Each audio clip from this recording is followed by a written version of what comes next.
دوستای عزیز و مهربونم، سحر هستم، راوی کانال داستان‌های عاشقانه با سحر.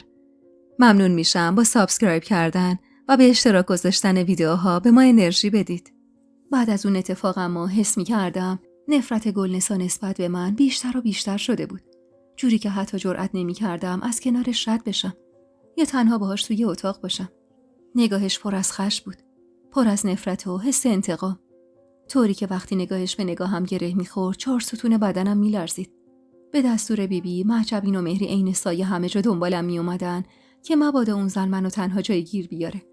اواخر مهر ماه بود که بیبی دستور داد کل اتاقای عمارت رو بریزیم بیرون و خونه تکونی رو شروع کنیم. اما ننه آفتاب نمیذاش من دست به سیاه و سفید بزنم. نشسته بودم گوشه اتاق و به دخترها نگاه می‌کردم که وسایل اتاقم ریخته بودم وسط و دونه دونه دستمال می‌کشیدن. اما اون روز از صبح گلنسا حال و هواش یه جور دیگه ای بود.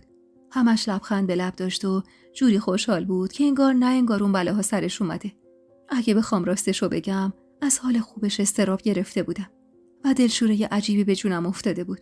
همش دمپر بیبی میپلکید و دم گوشش حرف میزد. همون جوری که به گردگیری کردن دختر رو نگاه میکردم تمام هوش و حواسم پی رفتار گلنسا بود. فقط خدا میدونه چه نقشه‌هایی برام کشیده بود که دوباره اینطور سر پا شده بود و لبخند به لب داشت. دمدمای ظهر بود که مهری خسته دست از کار کشید. اوف، خوب این همه کمکی داریم و اینطور به سرمون اومده. این تابستونی اینقدر در و پنجره ها باز بوده، همه جا رو گرد و خاک گرفته، از کت و کول افتادیم. من نمیدونم اگه خونه تکونی نشه دنیا به آخر میرسه که بیبی اینقدر اصرار داره. مهجبین دستاشو از دو طرف باز کرد و کش داد. آره، خدایی منم خسته شدم. پاشید بریم پی ناهار که مردیم از گشنگی. پشت سرشون راهی مطبخ شدم. ننه دست تنها داشت بساط ناهار رو آماده میکرد. کنارش رفتم و دیس پلو رو تو دستم گرفتم. ننه، پس بقیه کجان؟ هیچکی نمیتونست بیاد کمکت؟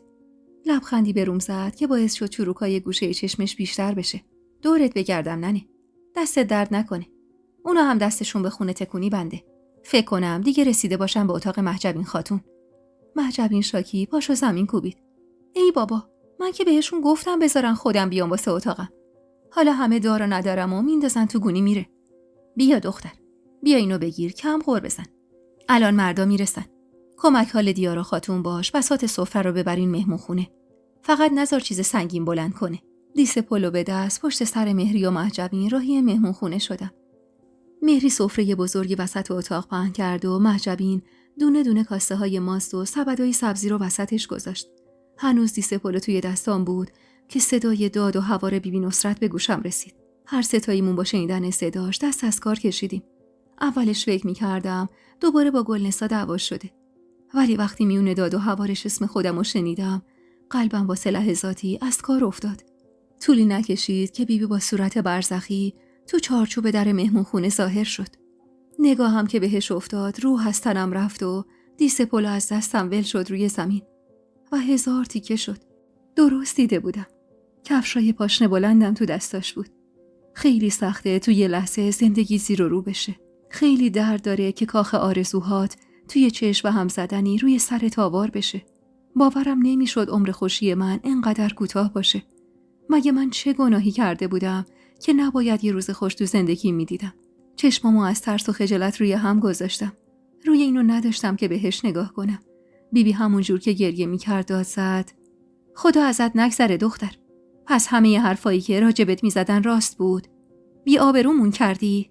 ای خدا، این چه نونی بود که این پسر تو سفره ما گذاشت؟ بعد از یه آبرو داری، این حق ما نبود. بیشتر از این که از حرفاش ناراحت بشم، واسه حال زارش ناراحت بودم. بیبی هر بلایی سرم می آورد حقم بود. من بهش دروغ گفته بودم و با آبروشون بازی کرده بودم. همونطور که ناله و نفرین میکرد، از وسط سفره اومد نزدیکم.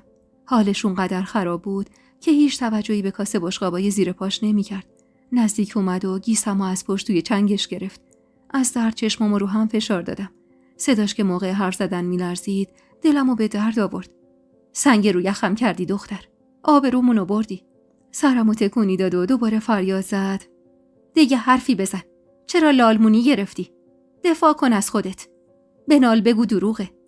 ننه با سرعت به همون نزدیک شد و دستای بیبی رو از رو سرم جدا کرد و همون جوری که اشکاش میریخت گفت: خانم بزرگ، دردت به جونم.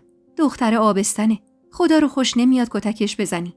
بیبی انگار تازه یادش افتاده چه خبره، به سرعت ازم فاصله گرفت و به دیوار پشت سرش تکیه داد و سر خورد روی زمین و هی با اون پاشنه کفشام توی سر خودش میکوبید و زار میزد. ای خدا منو مرگ بده تا نبینم این روزا رو. عروس خان رقاصه بوده. خدایا منو بکش.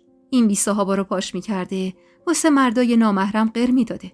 گلنسا در حالی که یه لبخند موزیانه چندشاور روی لباش بود سمت بیبی رفت تا مثلا نذاره خودزنی کنه. اما بیبی با یه حرکت محکم گلنسا رو پس زد. خدا ازت نگذره. گم شو برو از جلوی چشمم کنار. همش زیر سر تو و اون برادر از خدا بی خبرته. وگرنه احمد شیر پاک خورده منو چه به این جور جاها. بچه من نگاه چپ به نامحرم نمی کرد.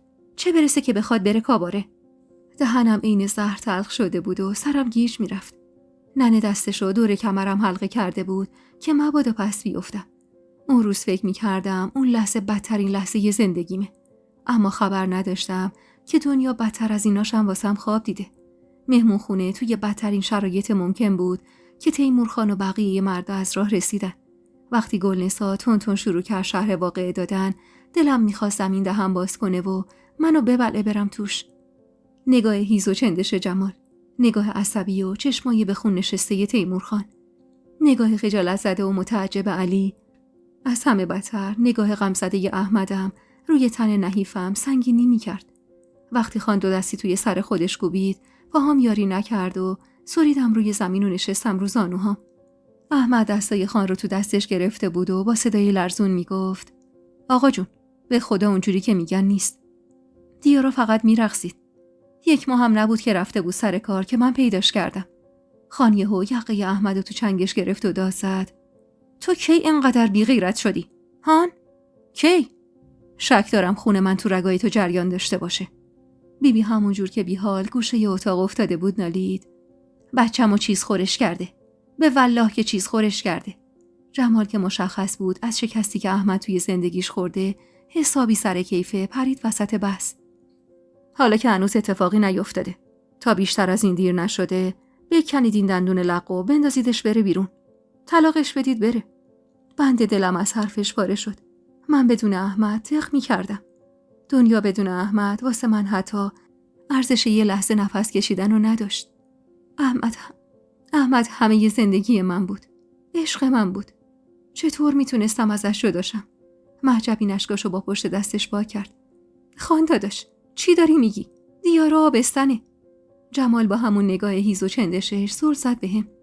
اصلا با این اوضاع معلوم نیست این بچه مال کیه. صدای هین کشیدن ننه، لب محجبین که با دندوناش گزیده شد و چنگی که بیبی روی لپش زد و مشتی که احمد روونه صورت برادر بزرگترش کرد و دعوایی که بینشون راه افتاد وضعیت مهمون خونه رو از چیزی که بود بدتر کرد. میونه مشت و لگدای احمد و جمال و سعی و تلاش علی واسه جدا کردنشون، صدای بیبی آخرین چیزی بود که توی ذهنم موند و چشمام تار شد. خدا ازت نگذره دختر که بچه‌هامو اینجور به جونه هم انداختی. لایه پلکامو با حس لمس دستی روی گونم باز کردم. اتاق تاریک بود، ولی تشخیص اون چشمای محجوب سیاه واسم کاری نداشت. احمدم بود. با فاصله یکم کنارم نشسته بود و زل زده بود به پنجره و دستشو نوازشوار روی صورتم میکشید. تمام اتفاقاتی که اون روز افتاده بود عین یه فیلم از جلوی چشمم رد شد. خونه تکونی، سفره پهن شده وسط مهمون خونه، بیبی نصرت با اون کفشای پاشنه بلند توی دستش که سهی بود برای حرف و حدیثایی که گلنسا و برادرش به گوشش رسونده بودن. منی که زبونم بند اومده بود و هیچ چیزی واسه گفتن و دفاع کردن از خودم نداشتم. احمدی که توی مخمسه گیر افتاده بود و اونم دیگه چیزی واسه گفتن نداشت. برملا شدن رازی که واسه مخفی موندنش حاضر بودم جونمم بدم. خودزنیای بیبی. تیمور خان وقتی با دست تو سر خودش میکوبید. من با این خانواده چی کار کردم؟ نابودشون کردم. یاد حرف جمال افتادم. باید طلاقش بدی احمد. از کجا معلوم این بچه تو باشه؟ با مرور هر لحظهش انگار واسه لحظاتی قلبم از حرکت میستاد. قطره اشکی از گوشه چشمم سر خورد. من واسه نجات عفتم از خونه فرار کردم. ولی با کار توی اون کاباره لعنتی همه به چشم بدکاره نگاه میکردن. احمد جانم. با صدای گرفته نالیدم: میخوای طلاقم بدی احمد؟ بیشتر از این که از حرفم یکه بخوره، از بیدار شدنم ذوق کرد. جوری که چشماش برق میزد. دورت بگردم. بیدار شدی؟ دق مرگم کردی که دختر. بغض کرده دوباره تکرار کردم. طلاقم میدی؟ خنده عصبی کرد. روزی که عاشقت شدم میدونستم چی بودی و کی بودی. هر کسی هر چی میخواد بگه. شده قید همه چیو بزنم و دستتو بگیرم ببرمت یه جای دور، میبرم. اما حاضر نیستم حتی یه ثانیه تو رو از خودم دور کنم. چه رسد به این مزخرفاتی که میگن. پس خان بابات چی؟ اون بدون تو نمیتونه. جونش بسته به جون توه. دستی به صورتش کشید. میدونستم توی دوراهی بدی گیر کرده. همش هم به خاطر من و اون گذشته ی لعنتیم بود. منم جونم بسته به جونش. ولی قید زن و بچه‌مو نمیتونم بزنم. من حتی نمیتونم ببینم خار به پای تو رفته. اون وقت چطوری میتونم ازت دل بکنم؟ یه تار موتو با دنیا عوض نمیکنم. با شنیدن لفظ زن و بچه و اون کلمات محبت آمیزش دلم گرم شد. اما صدای نحس جمال توی گوشم تکرار میشد. واسه همین گفتم احمد جانم، تو هم به من شک داری؟ عصبی اخماشو تو هم کشید و انگشتش رو روی لبام گذاشت. نشنوم دیگه از این چرت و پرتا بگی. من از چشمام بیشتر بهت اعتماد دارم. اصلا اگه اعتماد نداشتم چطور شد که باهات ازدواج کردم؟ هان؟ دستم توی دستش بود و اونو محکم فشار میداد و این حرفا رو میزد. توی سکوت نگاش میکردم که یهو تقی به در خورد و ننه با یه سینی بزرگ وارد شد و با صدای آرومی لب زد. بیا پسرم، بیا بگیر بخور. از صبح لب به هیچی نزدی. به خدا پس میافتی. احمد با ذوق سینی رو ازش گرفت. ننه، دیارم به هوش اومده. قربون دستت. یه چیز مقوی واسش حاضر کن. سری بیار بخوره.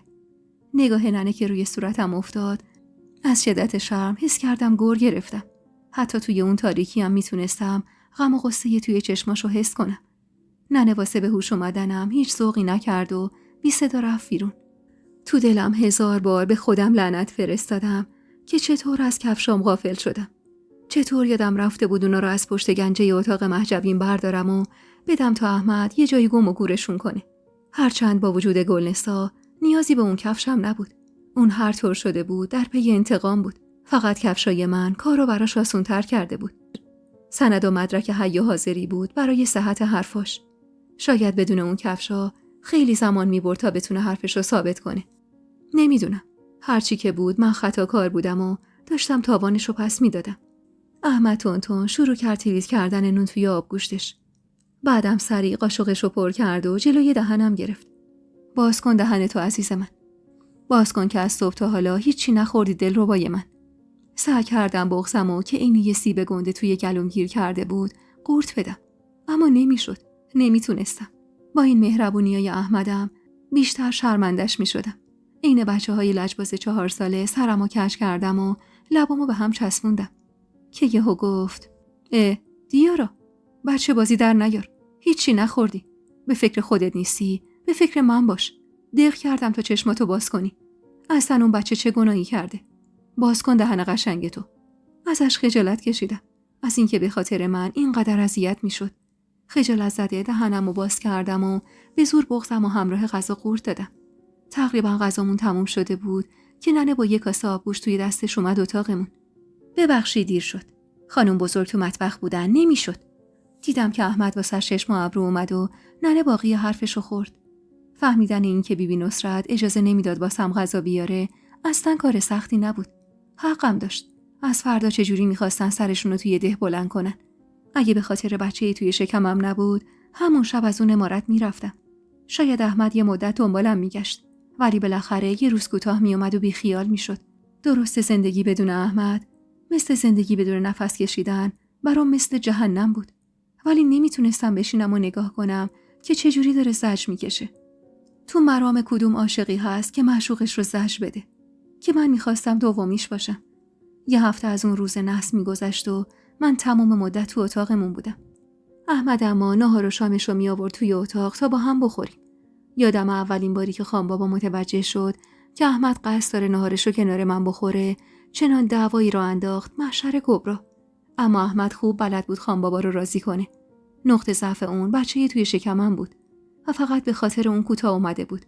توی این 1 هفته هیچ کسی سراغمو نگرفته بود. حتی ننه آفتاب، حتی مهجبینی که یه دقیقه از بیخ گوشم جم نمیخورد. حال روحیم خراب شده بود و کارم شب و روز گریه بود. و تمام دلخوشیم حضور احمد و حرف زدن گاه و بیگاه هم با بچه‌ای توی شکمم بود.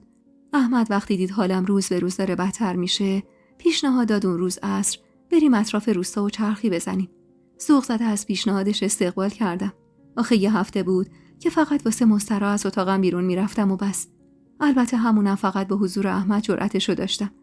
میترسیدم یکی یه بلایی سرم بیاره، واسه همین خودمو کنترل میکردم تا احمد بیاد و همراهیم کنه. جمعه عصر بود که لباس پوشیده توی اتاق نشستم تا احمد بیاد و بریم روستا رو ببینیم.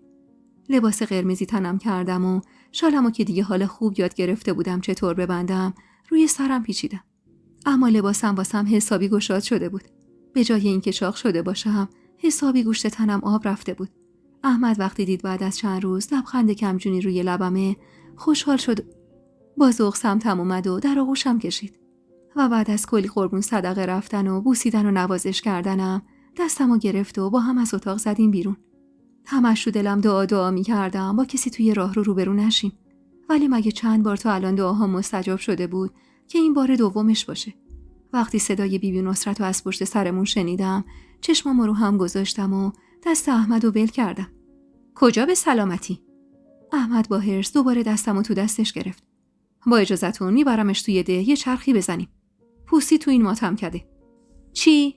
میخوای ببری تابش بدی؟ همون تهمونده ی آبرومونم ببری؟ لازم نکرده پسر. بذار بشینه کنج خونه. بیبی، ما خلاف شرع نکردیم که آبروی کسی بره. صدای احمد موقع گفتن اون حرف از عصبانیت میلرزید و بی توجه به غرغرای بیبی دستمو کشید و از جلوی چشماش دورم کرد. ذوقم کور شده بود. اما احمد مصر بود که روستا رو نشونم بده. روستایی که تقریباً 2 ماهی میشد پاتوش گذاشته بودم، ولی هنوز هیچ جاشو ندیده بودم جز اون عمارت و مسیری که اون روز تا حمام ده رفته بودیم که اونم میونه اون همه جمعیت درست خاطرم نبود. وقتی دست تو دست احمد و شونه به شونش از کنار اهالی روستا رد می شدم، صدای پچ‌پچای در گوشیشون عذابم میداد. بدتر از اون وقتایی بود که از کنار کسی رد می شدیم و خودشونو کج می کردن تا مواد تنشون به تنم بخوره، انگار که من یه مرض واگیر داشته باشم که با کوچکترین برخوردی منتقل میشه. بیشتر از این که واسه خودم ناراحت باشم، دلم واسه احمد میسوخت. اون به خاطر من غرورش خورد شده بود. آبروش ریخته بود و اباحتش زیر سوال رفته بود. این مردم وقتی با من اینجوری رفتار میکردن، با بچه‌ای توی شکمم چجوری میخواستن رفتار کنن؟ ای کاش همون روزا همه ی دردای توی دلمو بهش گفته بودم. شاید یه راه چاره‌ای پیش پام میذاشت. تمام مدتی که توی راه بودیم، بینمون سکوت برقرار بود. فهمیدن این که احمدم این من تحت فشاره اصلا کار سختی نبود. با نزدیک شدن به چشمه لرز نشست به تنم. اواسط پاییز بود و درختای اطراف زردپوش شده بودن. احمد دستمو گرفت و کشون سمت تخت سنگ بزرگی که کنار آب بود. صدای برخورد آب رودخونه با سنگا بهم آرامش عجیبی میداد. خیره به آب بودم که بالاخره احمد سکوتو شکست. دیارا جان، من عاشق این روستام. با شنیدن صداش زل زدم تو چشماش که خیره شده بود به یه جای نامعلوم. دلم نمی اومد بزنم تو ذوقش و بهش بگم، اما من اصلا حس خوبی به این روستا ندارم. واسه همین یه لبخند زورکی نشوندم رو لبام. میدونی چیه عزیزم؟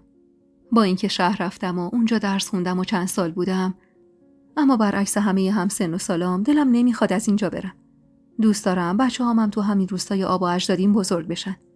با شنیدن رویاهاش لبخندم عمیق‌تر شد. نگاهشو که دوخت به چشمام دلم زیر و رو شد. چی داشت توی اون 2 چشمای رنگ شبش که وقتی نگاش میکردم تمام غم و غصه هام یادم میرفت و مثل روز اول تپش قلب میگرفتم. غرق تو نگاه عاشقانش بودم که گفت میدونستی دخترمون فصل بهار به دنیا میاد؟ جفت ابروهام از تعجب پرید هوا و یه جورایی کفری شدم. اما جلو خودم رو گرفتم و با شوخی گفتم اون وقت میخوام بدونم این خانزاده شاخ شمشاد ما از کجا میدونه بچهش دختره؟ و انگشتش کوبید نوک دماغم و با خنده گفت چون من باباشم. حسم به هم میگه یه بهار خانم توی راه داریم. چشخوره‌ای نثارش کردم و عصبی لب زدم. منم مادرشم. حسم به هم میگه یه آقا امید توی راه داریم. احمد خنده از ته دلی کرد. حالا چرا امید؟ بغض نشسته توی گلومو کنار زدم و آرومو گرفته گفتم چون تنها امیدم واسه ادامه این زندگیه. با این حرفم خودشو به هم نزدیک کرد و منو کشون توی آغوشش و سرمو گذاشت روی سینش. آخ که اون صدای ضربان قلبش انگار زیباترین لالایی دنیا بود. جوری به هم آرامش میداد که مطمئنم زیباترین موسیقی دنیا هم اینطور آرامشی به جونم تزریق نمی‌کرد. نمیتونم اون روز چقدر لب چشمه نشستیم، ولی اون قدری بود که تموم غم و غصه هامو به دست آب سپردم و سبک شدم. خورشید کم کم داشت غروب می‌کرد و هوا رو به تاریکی میرفت. همون جور که دندونام به هم می‌خورد، با صدای لرزون ازش خواستم برگردیم امارت. کتشو از تنش در آورد و روی شونه‌هام انداخت. دیدم تعلل میکنه، گفتم احمد جان، کتتو که انداختی رو شونه من، الانه که بچایی، پس زودتر را بیفت بریم دیگه. صبر کن دلربای من، چرا اینقدر هولی؟ فقط وایسا و ببین آقا چی واسط گرفته. مثل اینکه خیلی دلتنگ اون امارتی. میبرمت، نگران نباش. همون جور که سر به سرم میذاشت، از شال دور کمرش یه بسته کوچولوی پارچه‌ای کشید بیرون و با حوصله پارچه دورش رو باز کرد. وقتی چشمم به انگشتر توی دستش افتاد، با ذوق دستامو به هم کوبیدم. وای احمد، مال منه؟ لبخند به لب با یه نگاه عاشقونه انگشتر رو توی انگشتم نشوند و گفت دادم استاد تخصصی واسه خودت بسازه. ببین چقدر قشنگه. سنگش هم عقیقه. با ذوق انگشتم رو روی سنگ عقیق روی انگشتر کشیدم. دقیقاً رنگ چشماش بود. اشکای روی گونه‌هامو با دستش پاک کرد و بوسه‌ای روی پیشونیم نشون. ذوق زده دستمو دور گردنش حلقه کردم و منم چونش رو بوسیدم. هوا تاریک بود و هیچ ترسی از دیده شدن نداشتم. همونطور که آویزون گردنش بودم زیر گوشم پچ زد. باشه واسه شیرینی بچمون. واسه اینکه این همه زحمت میکشی تا بهار خانومم و دنیا بیاری. حلقه دستم دور گردنش رو شل کردم و زور زدم تو چشماش. وخم شیرینی نشوندم بین ابروهام و گفتم بهار خانوم نه، امید آقا. و راهمو کش کردم سمت عمارت. همونطور که قهقه میزد پشت سرم راهی شد. میونه راه دور از چشم احمد توی تاریکی انگشتر رو از دستم در آوردم و گوشه شالم پیچیدم و گرهش زدم. راستش نمیخواستم توی این شرایط حسادت کسی رو قلقلک بدم. اون روز به احمد قول دادم که برگردم به زندگی عادی و همش کس نکنم گوشه اتاق. قول دادم یه جوری رفتار کنم که انگار نه انگار اتفاقی افتاده. اما واسه آروم کردن اوضاع فقط من بودم که تلاش میکردم. چون هیچ کسی جز ننه آفتاب، اونم به سردی حتی جواب سلامم هم نمیداد. بیبی نصرت یه جوری رفتار میکرد که انگار اصلا وجود ندارم. دخترها وقتایی که بیبی امارت نبود یا که خواب بود یواشکی سراغمو میگرفتن و 4 کلمه با هم حرف میزدن. اما در حضور بیبی هرگز. مهری و مهجبین تنها رفیقای روزای تنهاییم بودن. با وجود اینکه بیبی تهدیدشون کرده بود که حق ندارن سمت من بیان، ولی بازم خطرشو به جون می‌خریدن و وقتایی که خواب قیلوله بود یه سری به هم می‌زدن. هنوزم وعده‌های غذاییمونو با احمد توی اتاق خودمون می‌خوردیم. هنوزم می‌ترسیدم انگشتر عقیقمو جایی جز توی اتاقمون دستم کنم. درست 1 ساعت بعد از نهار بود و احمد رفته بود سر زمین که تقه آروم به در اتاقمون خورد. میدونستم جز مهجبین و مهری کسی سراغی از من نمیگیره. وقتی آرومونو که پا قدم برمی داشتن از خودم خجالت میکشیدم. اما الحق جوری رفتار میکردن که انگار هیچ اتفاقی نیفتاده و من همون دیارای قبلیم. مهجبین بعد از ورود به اتاق بیخ گوشم با صدای آروم گفت زن داداش، خدا خیرت بده. راسته میگن جاری جاری رو زرنگ میکنه ها. تو که اومدی گل نسای ورپریده زرنگ شد. یه تای ابرومو بالا دادم و گفتم مگه چی شده؟ چند سال بود داداش جمال ازش جدا میخوابید. حالا این خانم بعد از این همه سال یهو به فکر افتاده واسه شوهرش دلبری کنه. نمیدونی چجوری سرخاب سفیداب میماله و سر سفره کنار جمال میشینه و واسش لقمه میگیره که آدم حالش به هم میخوره. به خدا وقتی یادم میاد تو و داداش احمدم که اینقدر قشنگ بودین کنار هم به این حال روز افتادین، اون وقت این ایکبیری الان اینطور دم در آورده، حالم بد میشه. بعد از گفتن حرفش با دست و صورتش یه جوری ادا در آورد که مثلا دارم میارم بالا. مهری ریز خندید و گفت خوبه حالا مگه عیبش چیه؟ دیارا جون دست درد نکنه، سبب خیر شدی واسه داداش جمال. مهجبین چپ چپ نگاش کرد و نیشگونی از بازوش گرفت. خاک تو سرت، چقدر تو پخمه ای دختر. فکر کردی واسه چی این کارا رو میکنه؟ اون ترسیده بچه دیارا و داداش احمدم پسر باشه، میخواد یه بچه پس بندازه تا مبادا عقب بیفته. با این حرف محجبین اضطراب بدی افتاد به جونم. اگه گلنسا واسه‌شون پسر می آورد دیگه هیچ امیدی به بخشیده شدن من نبود. اون روز اونقدر ذهنم مشغول بود که تا زمانی که دخترها هلهلکی ازم خداحافظی کردن و رفتن لام تا کام حرفی نزدم. بعد از اینکه حرفای محجبین رو شنیدم روی رفتار و کردار گلنسا دقیق تر شدم. محجبین راست میگفت. اون داشت تمام تلاششو میکرد که خودشو توی دل همه جا بده. مخصوصا توی این وضعیتی که من از چشم همه افتاده بودم. اضطراب عین خوره به جونم افتاده بود. اگه اون به خواستش میرسید فاتحه من خونده بود. تا همین الانشم چون خیال میکردم وارث خان تو شکممه اجازه داده بودن توی عمارت بمونم. شب و روزم در حالی که شده بودم عین روح سرگردون با فکر کردم به کارای گلنسا میگذشت. یه روز وقتی محجبین مثل همیشه یواشکی اومده بود بهم سر بزنه گفت: سن داداش، آخه این که نشو زندگی، تو کی میخوای بس بشینی توی این اتاق و با کسی حرف نزنی؟ مغموم سرمو زیر انداختم. مگه خواست خودم محجبین جان؟ اهل عمارت جوری با هم رفتار میکنن انگار جزام دارم، انگار اصلا وجود ندارم.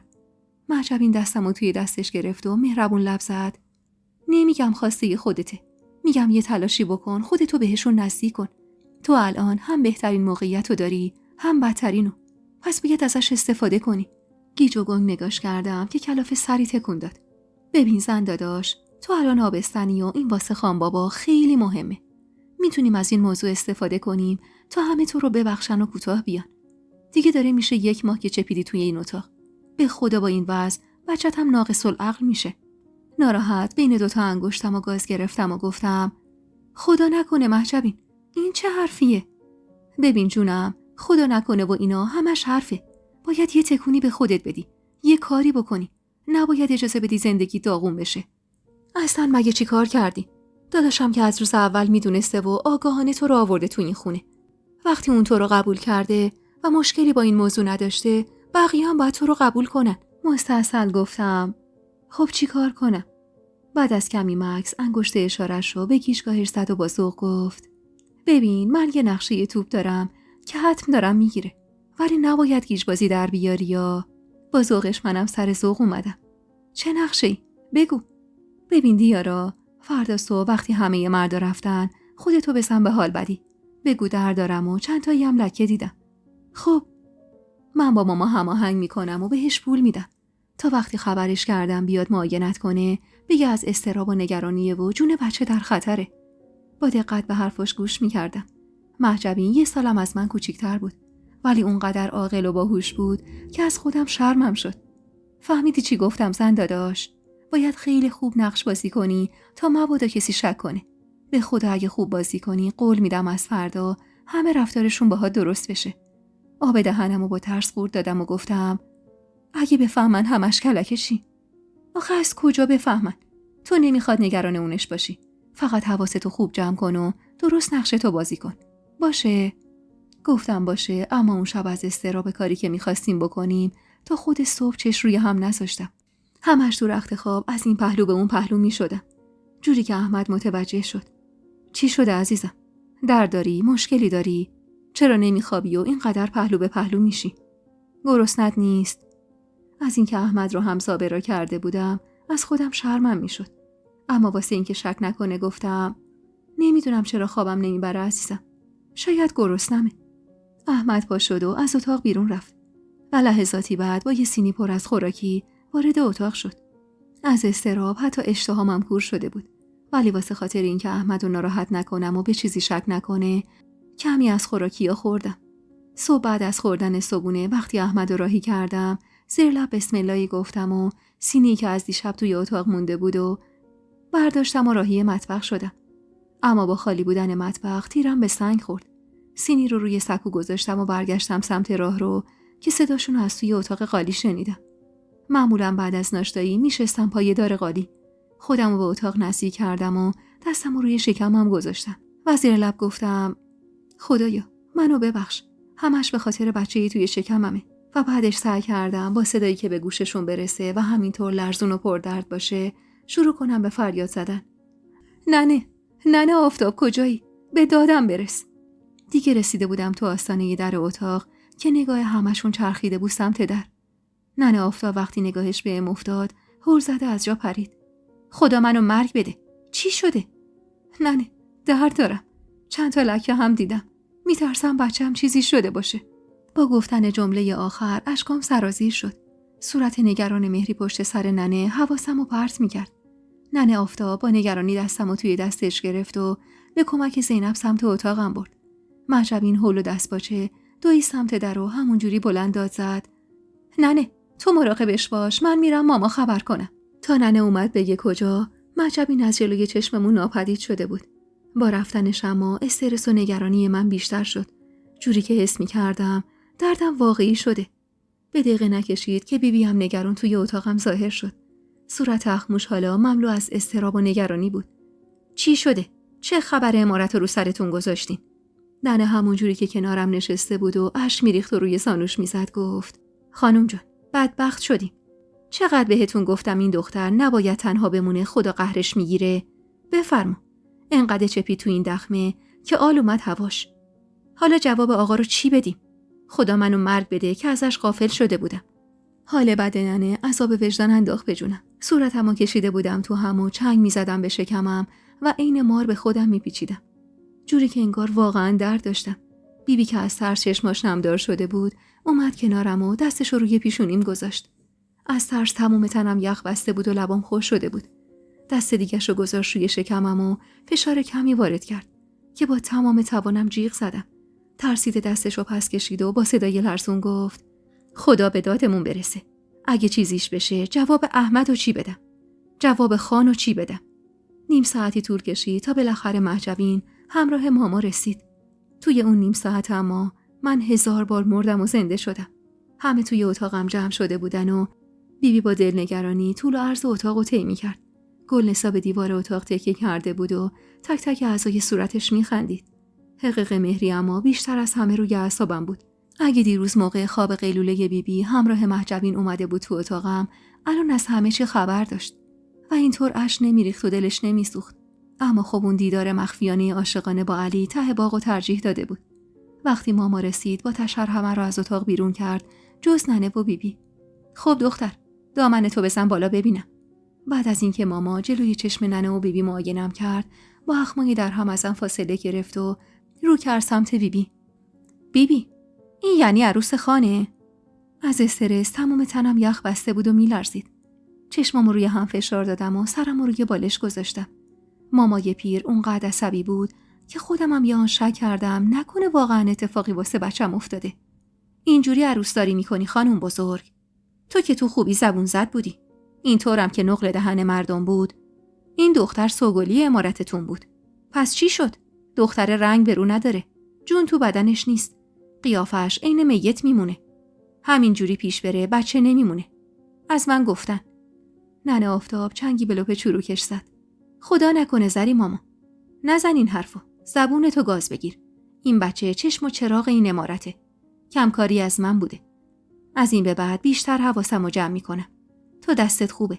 یه دوا موایی بده یکم جون بگیره. پیرزن که حالا فهمیده بودم اسمش زری ماماست با اخمای در هم در حالی که بخچشو باز کرده بود و زیر و روش میکرد زیر لب میگفت پس نگو این همه حرف و حدیثی که توی روستاچو افتاده همه حقیقت داشته. از اینکه دوباره اون گذشته نحسم رو به چشمم می آوردن واقعا شرم زده بودم. کاش قلم پام خورد شده بود و هیچ وقت پا به اون کاباره نذاشته بودم. که البته اگه نذاشته بودم شاید هرگز احمد در مسیر زندگیم قرار نمی گرفت و سرنوشتم جور دیگه ای رقم می خورد. بیبی با چشمای از ترس گشاد شده سر جاش میخ شده بود و لام تا کام حرف نمی زد. سری ماما بعد از اینکه حسابی غرغر کرد چند تا بسته از توی بخچش بیرون کشید و داد دست ننه. بگیر اینا رو آفتاب. خدا رو خوش نمیاد دختر بیچاره توی این ده غریب گیر بشه. حداقل تو هواشو داشته باش. تو مثل اهالی این ده نباش. اینا رو دم کن روزی یه وعده بده بخوره مقویه. واسه بنیش خوبه جون میگیره. والا در عجبم. نوه خان به شکمشه و این حال روزشه. ننه همینجوریش هم اشکاش آماده ریختن بود. دیگه با این حرفای ماما نتونست خودشو کنترل کنه و دوباره زد زیر گریه. دلم واسش کباب بود. ولی چاره‌ای هم نداشتم. مجبور بودم واسه آرامش بچم هم که شده سکوت کنم و چیزی نگم. همینطور واسه آرامش احمدم. احمدی که توی این مدت دیگه لبخند عمیق روی لباش ندیده بودم. مگه چه گناهی کرده بود که منو به عنوان همسرش پذیرفته بود؟ زری ماما از کنارم بلند شد و پشتشو بهم کرد و رو کرد به بیبی نصرت. بیبی، شما خانوم مایی، تاج سر مایی، بزرگ مایی، ولی به خدا این رسمش نیست. بچه یتیمه، خدا رو خوش نمیاد به خاطر حرف مردم عذابش بدی. مردمک چشمای بیبی میلرزید. چقدر حرفای زری ماما به دلم نشست.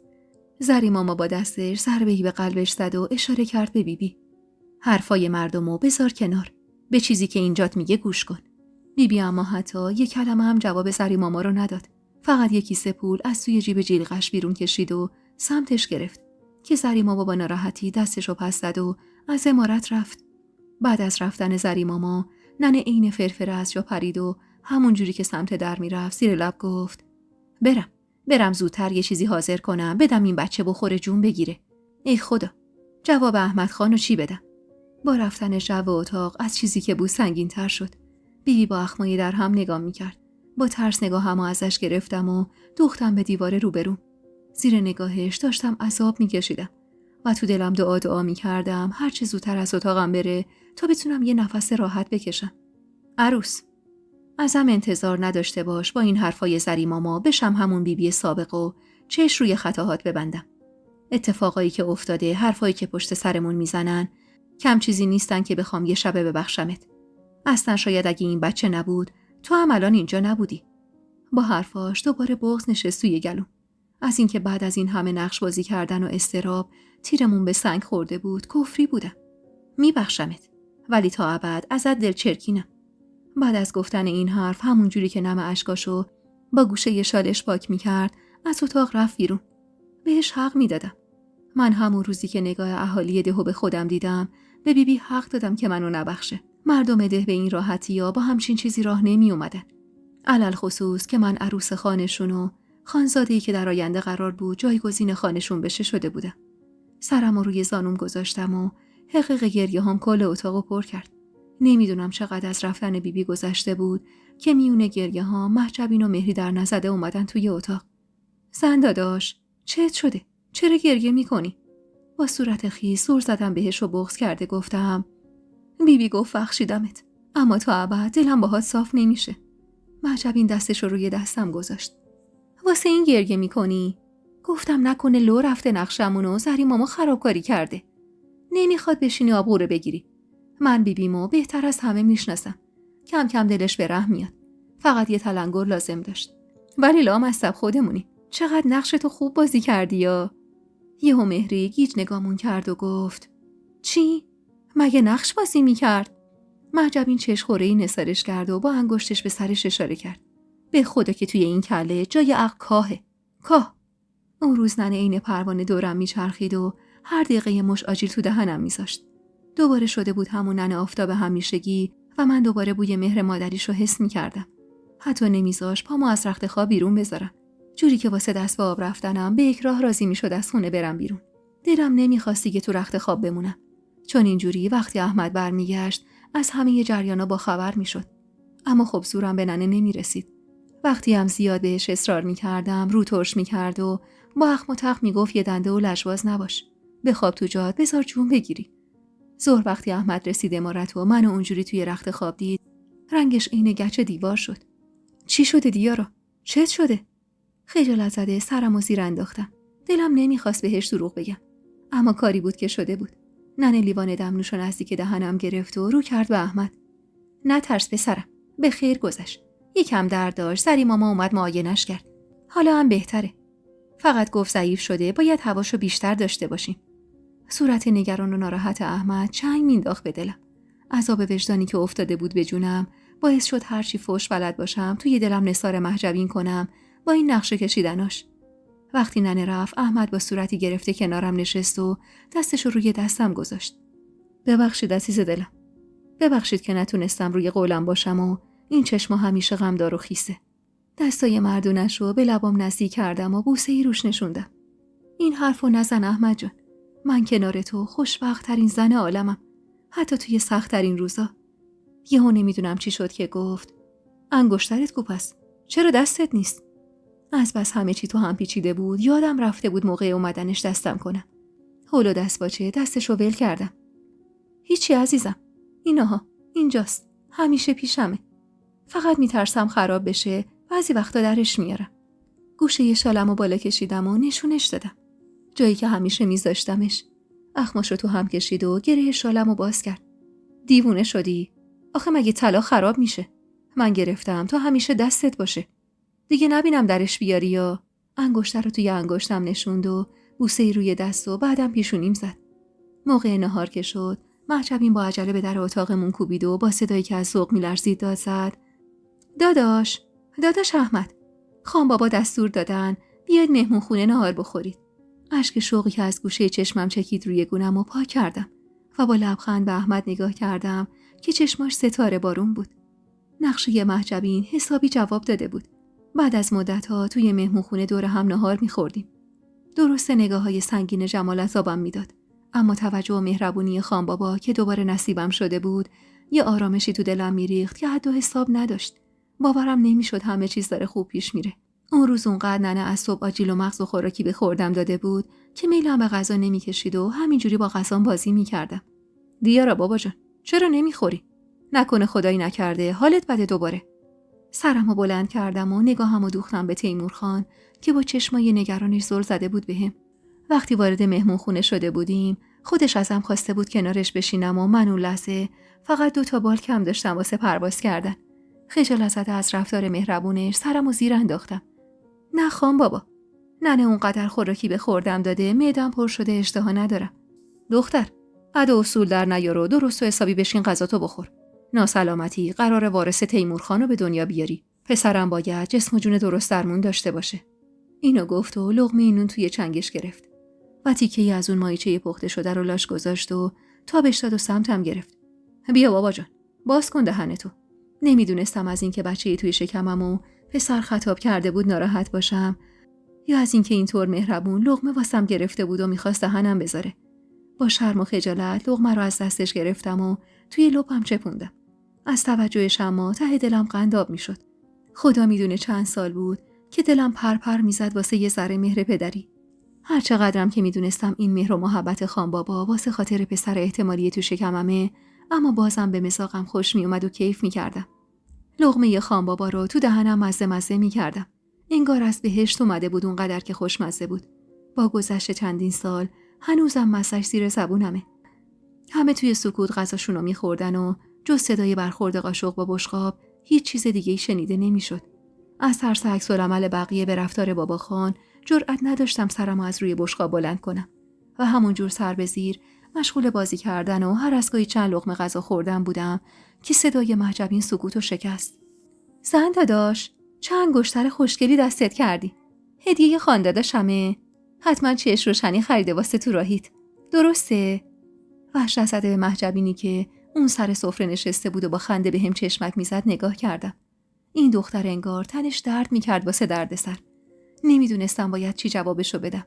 از حرفایی که ممکن بود بهم بزننم عین مرگ میترسیدم. اما احمد که انگار خوب نگرانیمو حس کرده بود پیش دستی کرد و جواب مهجبینو داد. دادم اوستا واسش بسازه واسه خاطر سختیایی که داره به خاطر من تحمل میکنه. از شرم حرفای احمد یهو گور گرفتم و سرمو دوباره انداختم زیر.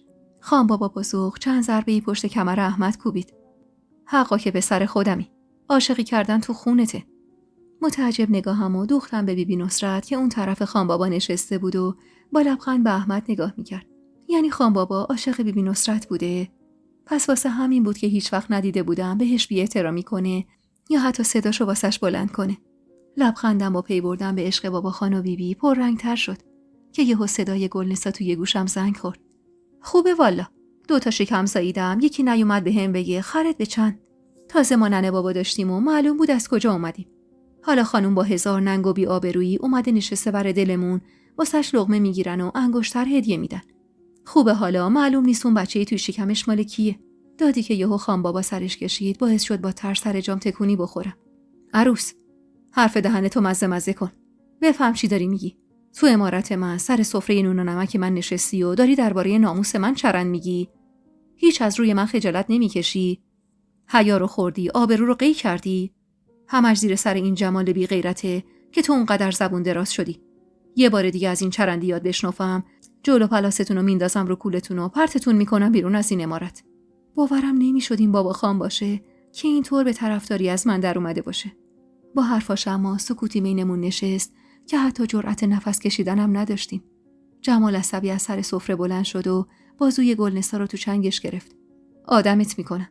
خان بابا عصبی تشر زد. بشینید فعلا. با همتون کار دارم. با این حرفش جلال کلافه سر جاش نشست و دست گلنسا رو ول کرد. خیلی خوب. تا همه جمعاً خواستم بگم یه تصمیمی گرفتم که انشالله وقتی آقا ظفر برگشت عملیش میکنم. میدونستم ظفر بابای مهری و شوهر عمه گلبسه و رفته جنوب واسه کار. اما توی این 3 ماهی که از ورود من به عمارت میگذشت تا الان خبری ازش نشده بود. خان بابا گلوشو صاف کرد و ادامه داد. انشالله اگه خدا بخواد میخوام دست این 2 جوونو بذارم تو دست هم. با اشاره سر خان بابا به مهری و علی با ذوق نگاهشون کردم. جفتشون با خجالت سرشون رو زیر انداخته بودن و صدایی ازشون در نمیومد که یهو صدای اعتراض جمال خش انداخت روی تخته صاف فکر و خیالای قشنگم. استغفرالله، این چه کاری آقا جون؟ انگار یادت رفته مهری شیرینی خورده اون یکی پسرت بوده. حالا میخوای عقدش کنی واسه این یکی؟ مگه بقالی این نشد اون؟ مردم چی میگن؟ خان بابا هرسی دستی به سیبیلاش کشید. الله اکبر. پسر، تو چرا رو همه ی حرفای من حرف میاری؟ شیرینی خورده بودن. عقدشون که بسته نشده بود که اینجوری کفر میگی. اون شیرینی خوردنم خبط ما بزرگترا بود. اصلا از اولشم این 2 سهم هم بودن. خبراشم به گوشم رسیده که خاطر همو میخوان. خب دیگه تعلل واسه چی؟ جمال رو ترش کرد و از جا بلند شد. آره، چی بهتر از این؟ زمان ما که بود حرف باید حرف شما بزرگترا میشد. کی میفهمید عشق و عاشقی یعنی چی؟ اما حالا که نوبت به نور چشمیات رسیده، دست دل براشون رو راحت بذار تو دستاشون. جمال اینا رو گفت و به حالت قهر از مهمون خونه رفت. نمیدونم چرا حس کردم ته صداش یه بغضه. یه بغض که شاید ریشه داره توی عشق بی سرانجام. شیرینی خبر ازدواج مهری و علی با تلخی حرفای این زن و شوهر به کام هممون زهر شد. تا آخر هفته که وقت برگشتن آقا ظفر بود، هیچ کس تو پوست خودش نمی گنجید.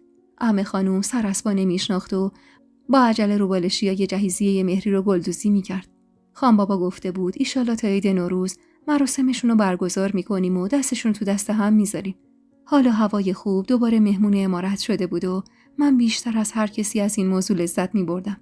واسه منی که از روزای اول بارداریم همش قصه خوردم و توی اتاقم زندونی بودم، این حال و هوا خیلی دلچسب بود. با ورود آقا ظفر به عمارت و رضایتش همه چیز خیلی سریعتر از اونی که فکرشو بکنی پیش میرفت. خان بابا دستور داد شیرینی بخوریم و انگشتر نشون دستش کنن تا همه بدونن که مهری نشون شده یه پسر کوچیک خانه، تا ایشالله با عید نوروز که مراسم رسمی و اصلی رو میگرفتیم. اون روزا که مهری و علی نشونه هم شدن، من 3 ماهگی رو رد کرده بودم و حضور بچه توی شکممو بیشتر حس میکردم. رفتار بیبی نصرتم اونقدر با هم خوب شده بود که یه روز صدام زد برم توی اتاقش و یه عالمه پارچه‌های نرم و لطیف از توی صندوقچش بیرون کشید و میخواست با دستای خودش واسه نوه پسریش لباس بدوزه. حس و حال بیبی قابل توصیف نبود. چنان با ذوق به پارچه کوک میزد که منم ساعتها رو به روش میشستم و زل میزدم به حرکت دستاش. لباسای کوچولویی که بعد از تموم شدن کارشون بیبی 1000 بار میبوسیدشون و توی صندوقچش میذاشت. اگه بگم اون روزا بهترین روزای زندگیم بود، دروغ نگفتم. درسته هر از گاهی جمال یا گلنسا نیش و کنایه هایی به هم میزدن، اما همین که حال همه خوب بود و تو هوا گرد غم نپاشیده بودم واسم بس بود. همین که دیگه انگار همه با پیشینه من کنار اومده بودن واسم دنیا ارزش داشت. دلم میخواست زمان توی همون روزا توقف میکرد و من گیر میکردم میونه اون همه خوشی. اما از وقت بعد روزای خوب همیشه با سرعت بیشتری نسبت با روزای بد سپری میشن و فقط یه خاطره خوش ازشون تو ذهن آدم میمونه. از اون خاطره هایی که وقتی یادشون میافتی ناخودآگاه یه لبخند شیرین میشونه رو لبات و همزمان یه درد عمیق ته دلت حس میکنی. دردی که مال یه زخم کهنه است و با گذشت سالها هنوزم دردش رو حس میکنی. 3 ماهه دوم بارداریم برعکس 3 ماهه اول توی بهترین حالت ممکن گذشت. توی این مدت بیبی عین پروانه دورم میچرخید و معجبین واسه یه لحظه هم تنهام نمیذاشت. درست مثل روزای اولی که وارد عمارت شده بودم. قبل از اون بلوایی که به خاطر حواس پرتی خودم و دسیسه های گلنسا پیش بیاد. مهری هم از وقتی با علی نامزد شده بود گل از گلش میشکفت و واسه لحظه‌ای خنده از روی لباش کنار نمیرفت و اونقدر یواشکی چشم و ابرو واسه هم می اومدن که صدای عمه خانم در اومده بود و میگفت این دوتا رو زودتر عقد کنیم تا خدایی نکرده زبونم لال بی‌آبرومون نکردن. اما بیبی انگار خیالش از بابت پسر و دختر راحت باشه فقط میخندید و در جوابش چیز دیگه ای نمیگفت. دمدمای عید بود و همه در تکاپوی کارای عروسی. شکمم حسابی جلو اومده بود و حرکت بچه رو خوب حس میکردم. خوب یادمه اولین باری که حرکتش رو واضح حس کردم با ذوق دست احمد رو روی شکمم گذاشتم. وقتی اونم حسش کرد دوتامون تا ساعتها دیوانه‌وار اشک شوق میریختیم. آخه این بچه ثمره یه عشق پاک بود. عشقی که فقط من و احمد میدونستیم چقدر پاکه. عشقی که منو از اون منجلابی که هر آن ممکن بود توش فرو برم بیرون کشیده بود و نجاتم داده بود. هرچی بیشتر کنار احمد زندگی میکردم بیشتر دلبسته و عاشقش میشدم.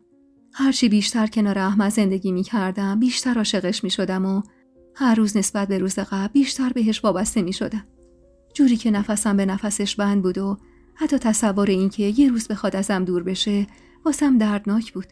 نمیدونم از عشق بود یا به خاطر حال و هوای آبستنی که اونقدر حساس شده بودم و دلم نمیخواست احمد حتی واسه یه لحظه تنهام بذاره.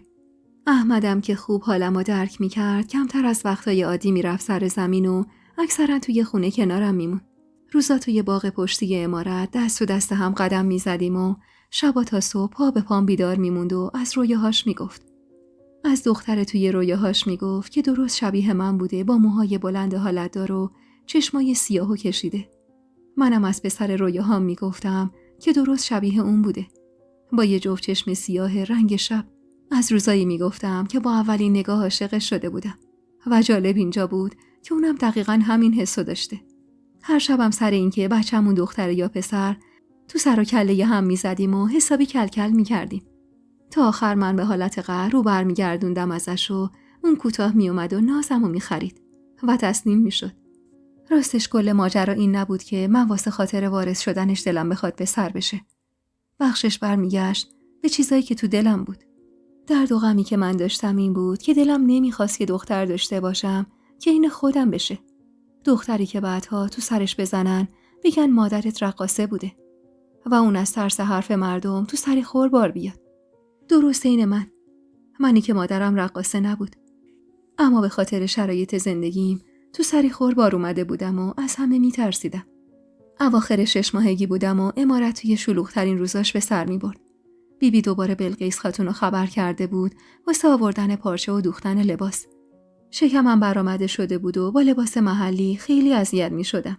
واسه همین به دستور بیبی بلقیس خاتون یه لباس ساده با پارچه صبوح و کمچین واسم دوخت تا توش راحت باشم و اذیت نشم. بلقیس خاتون نگاهی به من دوخت و با خنده رو کرد به بیبی. خانم بزرگ، حس میکنم 3مین دختر عمارت تو راهه. بیبی رو ترش کرد و عصبی ازش رو برگردون. لازم نکرده تو این کارو دخالت کنی بلقیس. تو به کار خودت برس. بیبی اینو گفت، اما بعد از رفتن بلقیس خاتون سری فرستاد پی زری ماما تا بیا دیدنم و با برانداز کردن بدنم و حالتم حدس و گمونشو درباره یه بچه‌ای توی شکمم بگه. اما زری ماما هم با حرفش آب پاکی رو ریخ روی دست بیبی و اضطراب جفتمون رو بیشتر کرد. راستش چی بگم خانم بزرگ؟ حالت شکمش میگه بچه دختره، اما حالت و رفتار و خلق و خوش میگه پسره. نمیدونم والا، موندم تو کار خدا. بعد از اون روز اضطراب و نگرانی رو تو چشمای بیبی حس میکردم. حال خودم هم دست کمی از اون نداشت. اما جلوی احمد چیزی به روی خودم نمی آوردم که یه وقت دلخور نشه ازم. آخر هفته عروسی بود، اما قبلش قرار بود احمد با علی راهی شهر بشن واسه فروش فرشای دستبافت. با لبای ورچیدم و گلوی بغض گرفته رو بهش گفتم احمد جان میشه نری؟ دلم نمیخواد حتی یه لحظه هم ازم دور باشی، چه برسه 2 روز. لبامو مهمون لباش کرد و در آغوشم کشید و همینطور که سرشو تو گردنم فرو برده بود گفت قربون این چشمای خوشگلت بشم. منم دوست ندارم ازت دور باشم، اما میدونی که علی تا الان از این کارو نکرده. میترسم دمدمای عروسی تمام سرمایه‌مونو به باد بده، اما قول میدم زود برگردم. اون روز بعد از کلی گریه زاری تو بغل احمد بالاخره دل ازش کندم. اما وقتی با علی رفت انگار دل منم یه جا کند و با خودش برد. اون 2 روز عین اسپند روی آتیش بودم و حال و حوصله هیچ کسی رو نداشتم. تمام مدت تنهایی تو اتاق میشستم و زل میزدم به پنجره. چشم انتظاری سخته، اما اگه انتظار تنها کس زندگی تو بکشی سخت‌تره. در حالی که همه در تکاپوی سوروسات عروسی بودن، من پشت پنجره رنگارنگ اتاقم بس نشسته بودم و زل زده بودم به دروازه عمارت تا احمدم برگرده. شده بودم عین دختر بچه تخسی که عزیزترین عروسکش رو از دستش گرفته بودن و اون با عالم و آدم قهر بود. اشتهام کور شده بود و رفتارم تند و عصبی. توی این 2 روز حتی واسه غذا خوردنم از اتاقم بیرون نرفتم. روز دوم بود که بغ کرده کنج اتاق نشسته بودم و زانوهامو بغل گرفته بودم و تو دلم آیت الکرسی میخوندم که تقیی به در خورد و باعث شد بی‌حوصله بدون اینکه سرمو از روی زانوهام بلند کنم جوابشو بدم. بفرما. بابا جان، چرا همچین میکنی با خودت؟ با شنیدن صدای خان بابا بغضی که 2 روز بود نشسته بود تو گلوم شکست. سرمو از روی زانوهام بلند کردم و زور زدم بهش. حتی توان نداشتم از سر جان باشم. پیرمردی که بی نهایت شبیه احمد بود جلو روم ایستاده بود. سیاهی چشماش، محبت توی نگاهش. همه اینا باعث شد که گریه هام تبدیل به حقیق بشه. اومد کنارم نشست و دستشو گذاشت روی زانوم. بابا جان، به خودت رحم نمی کنی، به اون طفل معصوم رحم کن. چرا اینقدر بیقراری می کنی؟ قول میدم آفتاب طلوع نکرده احمد ور دلت نشسته باشه. اصلا قول میدم ناشتاییتونو با هم بخورین. خوبه؟ با حرفاش کمی دلم آروم شد. احمد عزیز دردونه بابا خان بود. واسه همین دلم نمیخواست با این بیقراریم دل اونم آشوب کنم. اشکامو با پشت دستم پای کردم و رو بهش لبخند زدم. هر چند زورکی، اما واسه آروم کردن دل خان بابا بد نبود. اون روز وقتی دست تو دست خان بابا راهی مهمون خونه شدم واسه خوردن نهار، همه دور تا دور سفره منتظر ما نشسته بودن. اونقدر دلنگران و مضطرب بودم که نگاه‌های چپ چپ گلنسا واسم بی اهمیت شده بود. کنار خان بابا روبروی بیبی نشستم. جای خالی احمدم اما عین تیر توی قلبم فرو رفت. من که اینقدر بهش وابسته شده بودم نمیدونم. اما هرچی بود داشت منو از پا در می آورد. هرچند هیچ اشتهایی نداشتم. اما به خاطر دل خان چند لقمه غذا به زور پایین دادم و دوباره برگشتم توی اتاقم. اون 2 روز اونقدر کج خلقی کرده بودم که حتی مهجبینم ازم فراری شده بود و سراغم نمی اومد. شب آخر تا صبح چش روی هم نذاشتم و مدام خودخوری می کردم. و نمیدونم چرا اینطور دلاشوبه شده بودم. و یه حس بدی ته دلم داشتم. حسی که سعی می کردم سرکوبش کنم، اما قدرتش بیشتر از این حرفا بود. وقتی خورشید طلوع کرد و خبری از احمدم نشد، عین شیر زخم خورده حمله کردم سمت اتاق خان بابا و بدون در زدن رفتم تو. کاری که هیچ وقت در حالت عادی جرأت انجامش رو نداشتم. پیرمرد بیچاره بالای اتاق نشسته بود و دستش رو روی صورتش گذاشته بود که با صدای باز شدن یهویی در شوک زده نگام کرد. مگه نگفتید آفتاب نزده اینجاست؟ پس کو؟ چرا سر قولتون نموندید؟ عصبی بودم و کنترلی روی صدام نداشتم. اول صبح بود و صدامو تو سرم انداخته بودم. خان بابا با صورتی در هم بلند شد و نزدیکم اومد. چشمای سرخش نشون میداد اونم تا خود صبح چش رو هم نذاشته. خان بابا، این دل بی صاحبم گواه بد میده. خان بابا فقط نگام میکرد. نمیدونم کی و از کجا سر و کله بیبی پیدا شد و تو آغوشم کشید. مرد، یه کاری بکن. بفرست دنبالشون. باید دیروز برمیگشتن. همین الانشم دیر شده. حرفای بیبی باعث شد حس کنم تو پاهام جونی نمونده و اگه بیبی نبود نقش بر زمین میشدم. نمیدونم چطور شد که توی چشم هم زدن همه و بلوا توی عمارت به پا شد که حالمو لحظه به لحظه بدتر میکرد. هر کسی گوشه‌ای بود و همه سعی میکردن نگرانیشونو از من پنهون کنن. خان بابا و جمال آقا ظفر راهی شهر شدن برن دنبالشون. آخه فقط 3 روز تا جشن عروسی فاصله داشتیم. مهری هم اون روز مغموم گوشه اتاق نشسته بود و بی صدا اشک میریخت. دیگای غذای عروسی بلا تکلیف گوشه حیاط افتاده بودن و دیگه از اون شور و شوقی که چند روز پیش توی عمارت برپا بود خبری نبود. آخه همه دلنگرون بودن. منم از وقتی بابا خان رفته بود با کسی حرف نزده بودم و فقط خدا میدونست که چقدر تو دلم التماس میکردم تا احمدم و صحیح و سالم به هم برگردونه.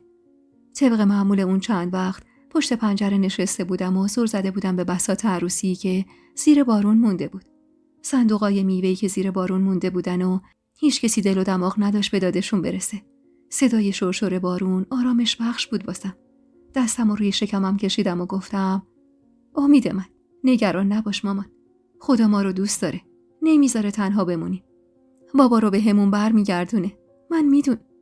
بابات به زودی میاد و ما رو از تنهایی در میاره. من میدونم. کل اون روز هیچ کسی حتی یه لقمه نون خالی تو دهنش نذاشت. ننه آفتاب با حال زار سینی به دست اومد سراغم و هرچی اصرار کرد هیچی نخوردم. وقتی میخواست سینی رو ببره نگاش کردم. همونطور که نشسته بود و التماسم میکرد یهو نگاش کردم. چقدر گریه کرده بود. صورت چروکش افتاده تر شده بود که همون موقع بیبی وارد اتاق شد. چشماش گریون بود و با گوشه شالش سعی داشت اونا رو پاک کنه. لقمه توی دستش رو پس زدم. اشکاشو با گوشه شالش پاک کرد و گفت ننه خدا قهرش میگیره. اون بچه چه گناهی کرده که تو؟ نذاشتم حرفش تموم بشه، با بغض لب زدم. نمیتونم ننه، به خدا نمیتونم. انگار یکی چنگ انداخته بیخ گلوم داره خفم میکنه. اگه احمدم بر نگرده چی؟ ننه بین دو انگشتشو گاز گرفت. خدا نکنه، اینجوری نگو دخترم. خدا بزرگه، من مطمئنم بر میگردن. ننه هرچی آسمون ریسمون به هم بافت نتونست رازیم کنه یه لقمه غذا بخورم. انگار لش کرده بودم. با کی نمیدونم. اون شب تا خود صبح آسمون بارید و منم باهاش باریدم. واسه بی کسیم.